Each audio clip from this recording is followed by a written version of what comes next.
Welcome back to the special episode of the Total Focus podcast. I'm your host, Paul.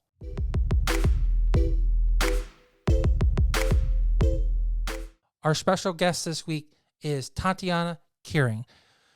Tatiana is a fitness coach, life coach, trainer, model, and I wanted to bring her on the show and really give some advice to all of our listeners.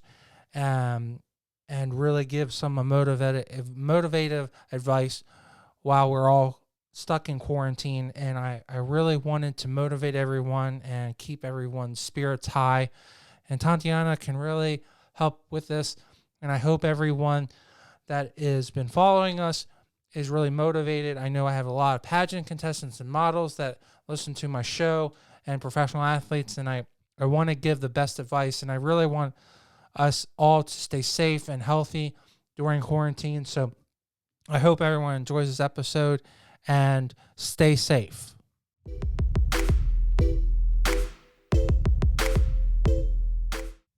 And welcome to the show. Hi, so excited to be here. Oh, I'm so excited to have you on the show.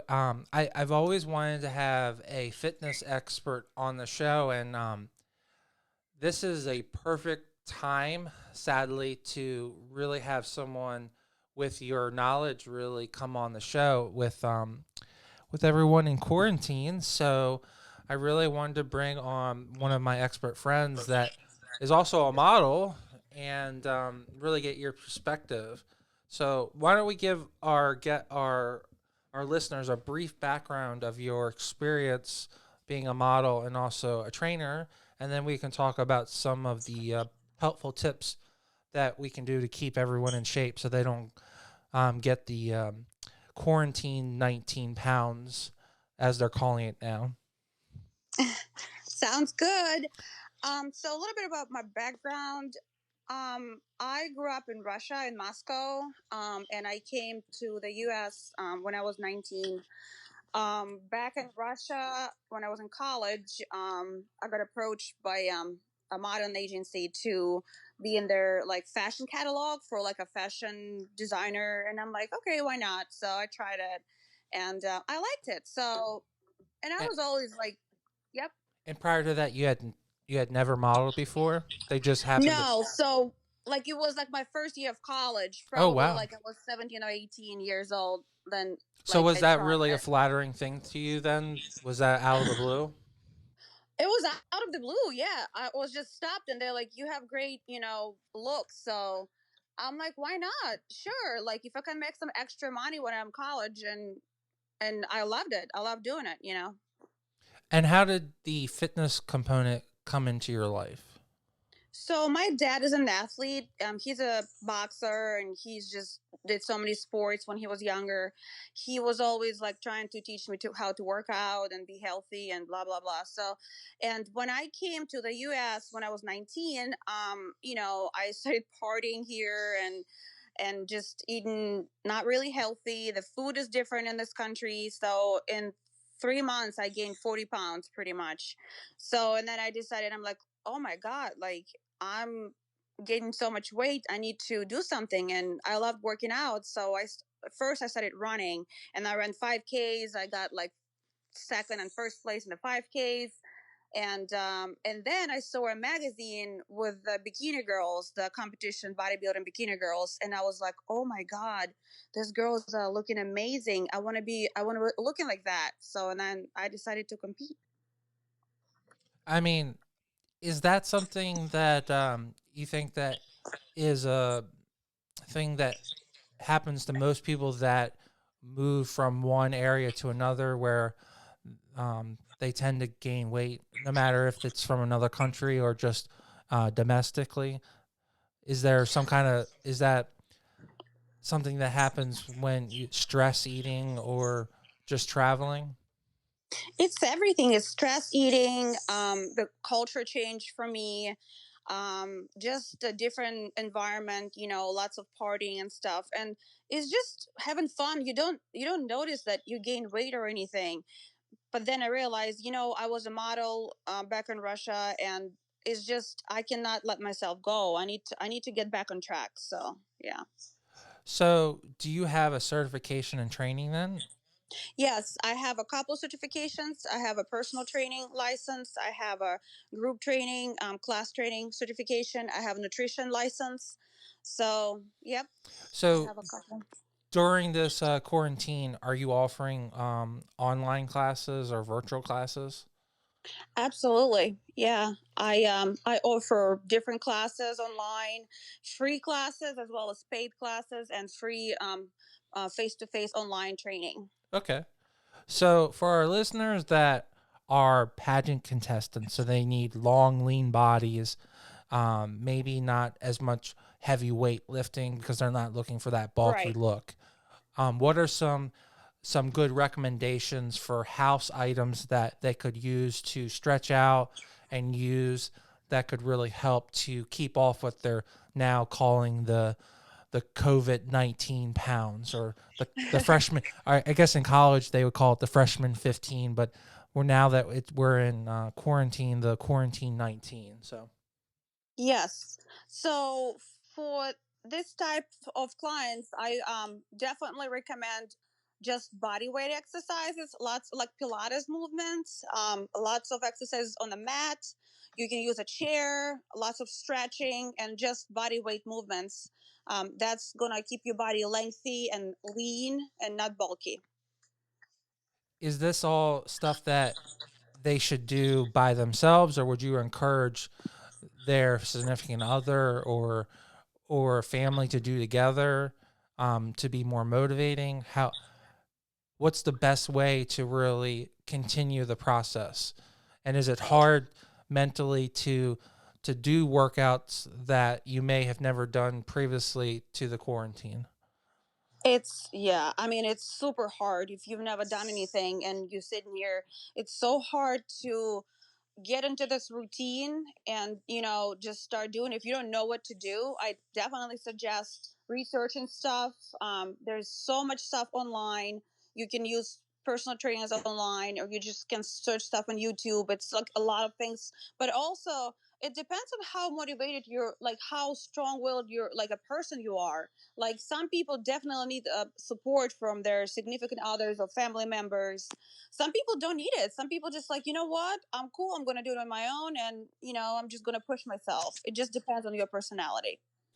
Now, for diet reasons, is there anything you recommend them staying away from, like that may make them sick because they're working out more, or may cause them to go to the bathroom? Um, i- is there any recommendations on that front? The number one is eat as little as possible anything with sugar, processed sugar, anything sweets. That's the worst. So cut the sugar out, and that's going to be number one. That's going to prevent you from gaining weight, or anything like that. Is that primarily because we're in a sedentary time, or is that because of stress, or is that just a normal thing that you would recommend for a normal client under normal circumstances? Well, number one, we're not moving as much as we usually do, when we're not on quarantine. And sugar is like the worst enemy for anyone. It's not good for you at all. It converts into body fat. You get addicted to sugar like it's like a drug, and it's just not good for you. It's not like you can use a little bit of natural sugar. Like that's eat fruits. There's fructose in fruits. It's natural sugar, but like refined sugar, just stay away from it. It's bad for your health. So, for our clients that may want to build a little muscle in this period and build towards doing lifting out of quarantine, is there anything that you suggest, um, that they should do? I mean, I don't expect you to recommend picking up sofa chairs and lifting as an alternative to weights, but is there is there any, you know, would you recommend using like used up gallons of milk as alternatives for weights, or what are your suggestions? People got so creative on this quarantine, like it's just crazy. Like, yes, you can use water bottles as dumbbells. You can just use chair, for certain exercise, like do dips or something like that, push-ups on the chair. You can use your little dogs or your little babies if you have a child to squat with it, right? Like using like a weight, and it's fun. I'm using my little 12-pound dog. Just it's like so much to do, and just body movements, just anything with the body you can do it. Do Yep. you do you think that because we're in the situation where they really want you not to leave the house, or if you leave the house, you're only supposed to be staying away from people and like maybe a cardio sense? Is this a good opportunity to focus on doing some lifting and focus on muscle growth, or do you think this is a good time to focus on yoga and long stretching, and then worry about lifting when you get back to the gym? Well, I don't think you can gain, like you can gain a lot of muscle if you don't have the right equipment. Like you can do only so much with the water jogs or whatever, so you can just kind of try to keep your muscle and try not to lose the muscle, but not really gaining. I don't think you can gain without the professional equipment. um yeah, you can definitely do stretching, you can definitely do body weight exercises, you can definitely do fat burning high intensity exercises. There's a lot of options, but not really muscle gain. Do you think that in this time frame, depending on, we probably, maybe we have another month, maybe 6 weeks, do you think it's still worth the time into purchasing weights to work out, or would you rather recommend taking some classes with you and doing some aerobic exercising, or doing some dancing classes, or um, doing some hot yoga or yoga classes, than actually going out and buying weights and doing that? Well, I also think it depends on what you like. Like, I love lifting. I cannot live my life without lifting. So I'm glad I have my home gym. So I have a home gym that's has everything, right? So, but I would definitely, if you like lifting, I would definitely recommend purchasing like dumbbells or something minimal, because it's always good to have it in your house. No matter, something happens, you have it in your house and you can use it anytime. So yes, I would definitely recommend buying stuff. Is there any is there a good company that you would recommend if you have a home gym? Is there any equipment that is reliable, that is fairly priced? Because if we're talking about weights, I even barbells, or just simple hand weights, I know that can be expensive. So is there anywhere that you would think would be a good value? Well, dumbbells are very expensive, I think, and most of the equipment that's heavy, it's really expensive. I use Amazon, but Amazon was like sold out of everything because so many people want to buy these dumbbells. Like, there's another option to use, like stretchy bands. They're cheap and they're great. They give you, there's different resistance, different, like a pack of bands with different resistance, and you can use those for a lot of different exercises. If you don't have the money to purchase dumbbells or barbells. Now, if you use the bands, you're using your own body weight against you, correct? Is that the concept? Yes, but the bands are different resistance. So there is a set of them. So there is a band which either resistance, and there's hard, extra hard, medium. So you can kind of modify, you know, Okay. the resistance. So if they focus on that, shouldn't that, if done right, and I guess we should have started this off as that these are just recommendations. You should seek a doctor's approval and all that kind of crap. That we're just giving some helpful advice because we don't want anyone to get hurt. But wouldn't that type of resistance build long, lean muscle and really give you that nice sculpt look? The bands, yes, yes. The bands, they're good because it's not like you using heavy weights or anything like that. And I also would recommend doing um more like repetitions, than heavier weight for lengthy, leaner body. Yeah. So, how long do you think they should be practicing or getting in the best shape? Let's say that they've been told that their pageant was in June but is now in October. Should they freak out and trying to be at their peak for consistently, or would you recommend for them a different course of action to be at their peak in October?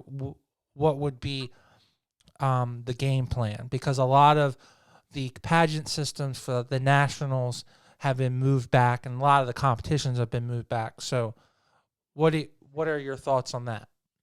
So I don't think they should be panicking at all, because if you're a pageant contestant or you're, runway model and anything like that, you probably know that what kind of nutrition plan to follow. So number one is nutrition, and you have to follow a healthy nutrition, lower carbs, lower sugar, a little bit higher, protein, healthy fats. And if you follow a good nutrition, even when you like kind of sedentary at home, you still going to be, in kind of good shape, not really gaining a lot of weight. But you should still definitely do some exercises for sure, like Pilates movements, kind of like core exercises, stretching, definitely. But nutrition is like 95%. So,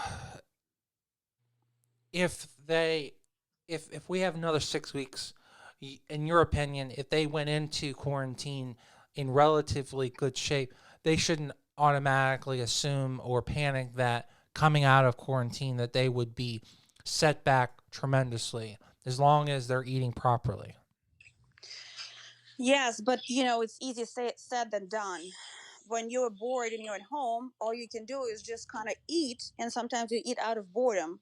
So it's easy to say that, oh yeah, I'm going to be eating healthy, but if you have nothing else to do, you're going to eat. So it's just kind of like training your brain what to do, keeping yourself busy, having hobbies at home, and not just watching TV all day long, having snacks.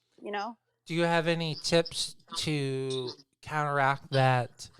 Um, Going to the refrigerator every 30 minutes. Do you have any tips to really help with that? Well, what I noticed what's helping me, like the first couple weeks of quarantine, I'm like, oh, whatever, I don't have to rush anywhere. I can just do whatever I want and la la la, and it's just not working. So I realized I need my like to make my schedule. So even though I'm at home and I don't have to go anywhere, I'm on schedule. So I have my own schedule. I have to do this time. I have to do that.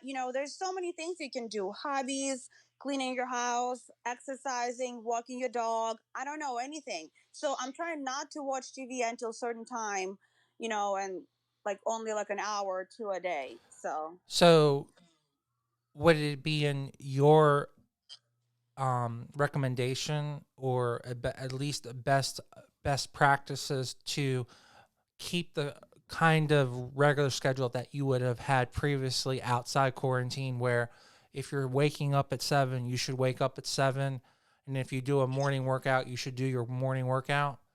yes, yes, not necessarily waking up at 7. Like I wake up not at 7 now. I wake up a little bit later. But when I wake up, I'm not just like in my pajamas all day, going from sofa to sofa. I'm like, okay, what's the plan for today? We're gonna do that and then that, and it's just kind of like have my own routine and not just sitting and doing nothing and bored, like getting bored and eating. Yeah, of course. And also, I like people don't realize like you shouldn't snack. You should just have meals. Like you have breakfast, you have pre-lunch, lunch, but snacking, that's what gets you like to gain a lot of weight. Hmm. So I'm trying to avoid any snacks. Or if I have snacks, to have healthy snacks like fruits and vegetables. Okay. Um, when we finally get out of quarantine, what are some of the steps that you would recommend to your client? Perhaps you have to ease them back in, right? Because we're not going to be as physically active as we were 6, 10 weeks prior. So, what are some of the things that you are thinking that they need to do to be able to get to a level where they're going to be able to work out really hard? Because I would assume that your body's going to have to again adapt to rigorous workouts. Is that correct? Absolutely, yeah. You just start slow and you gradually increase the intensity and the weights and everything else. You can't just try to start, you know, what you were like 10 weeks ago and then you didn't work out or didn't do anything for 10 weeks and you're just going to injure yourself and it's not good for your health. Are you It's you recommend always, are you yep. recommending half of everything? Like if like half your weights maybe if you ran an hour typically you should only run for 30 minutes, 40 minutes or should you You just you start like for example like running. You start running and if you feel like, oh my god, I'm exhausted, I'm going to like throw up or pass out, so that's not good. You need to be tired but normally tired, not like insanely tired. So is it yeah. in during this period of time if you do have a Fitbit or a heart monitor, is it important to really monitor that and make sure that you're when you're doing your home workouts that you're getting a good cardio workout and then how should you measure that coming out of it? Should you be alarmed if your heart rate goes up like to a really high point, or is that just your body adapting and eventually it will come to be a normal workout? So yes, I do definitely recommend wearing Fitbit or Apple Watch or whatever, for the workouts. First of all, you can count, like you can see really the reality, how many steps even a day you do. Maybe it's like only 10 steps, right, from the fridge to the bed, and it's like, oh my god, no. Yes, so it's helping you see how many calories you burn, how many steps you do, and if you work out, if you're like your heart rate, even your resting heart rate, if it's too high, it's like, oh, that's not really good, right? It cannot be too high resting heart rate. Or like if you work out and your heart rate is higher than usually when you work out, that you should be concerned about, like something's not good and you have to slow down your workouts and maybe have a little more rest or something like that. And what is the typical 25 to 35-year-old resting heartbeat and what's a high heartbeat? So it's different for everyone, right? Like some people just generically they have low heart rate, and like I know a guy who is like 70, right? He's in a good shape, but his heart rate is like really low. Um, like an athlete. If you're an athlete, it can be as low as 40, right? But to calculate your maximum heart rate, the regular usual formula, it's 220 minus your age. That's your Okay. should be your maximum heart rate. Like it's a kind of average formula for people. Okay. But if you're an athlete, it can be higher. If you're really like in a good shape. So So yeah, 220 minus your age. Okay. yes. So keep that advice out there. And if it does go over that, would you recommend definitely stopping right away or would you recommend sitting down or like what when is it alarming? Should you call the ambulance if it doesn't go down after 30 minutes? Like Oh what yeah, definitely. Usually, so if you're really conditioned, like and you've been doing hit intense workout and cardio for a long time, your heart rate can go higher. Like my heart rate can go like really high, but it goes down once I like cooling down. It goes down like fast. So usually I monitor my clients, especially the clients who just start. Vigorous activities. We monitor their heart rate, and if I see it's like really high, and if they like take a break and it's not going down, that's not really good. okay. That it should, like, so if like in 10 minutes your heart rate doesn't go down at all, you should be really worried about that. Okay. All right. Well, is there any other really helpful things that we should recommend to our listeners that can really help them emotionally and physically through this horrible situation that we're all going through? I mean, it's really hard for people, you know, it depends. Some people live by themselves and they're lonely and everything else. But as long as you, like, I'm reading right now, like, this motivational books, I'm listening to motivational podcasts. I'm trying to keep myself busy because when you're not busy and you're bored, you're getting depressed. So you need some hobby, you need some interests, you need someone, like a team, you know, like friends or family members that you like support each other, you know, motivate each other, talk to each other. You know, sometimes we can vent, and but Well, you have to keep do you pushing. still have openings with your team? Do you have space where you could take on more clients?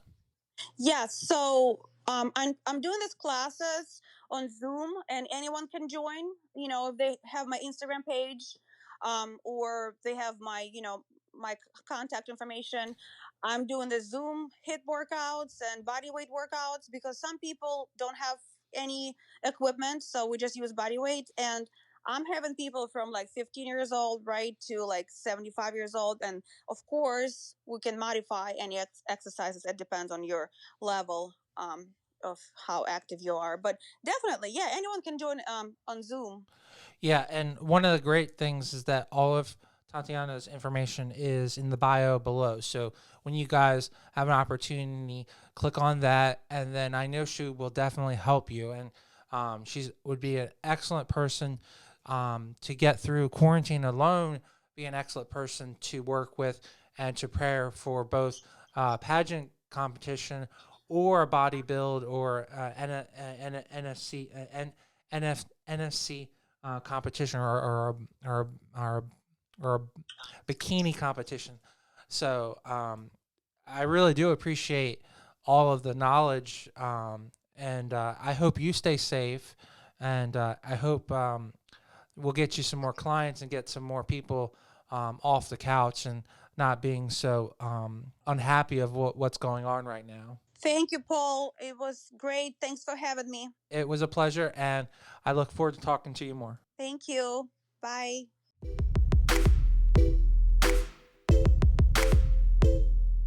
Tatiana, thank you so much for taking some time out of your quarantine and giving some advice.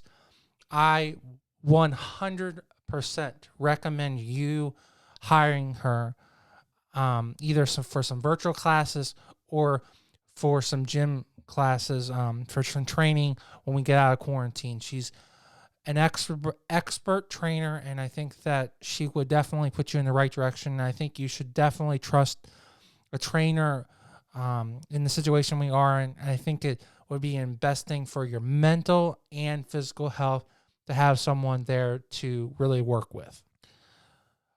Thank you all. Stay safe. We're all thinking and praying for you.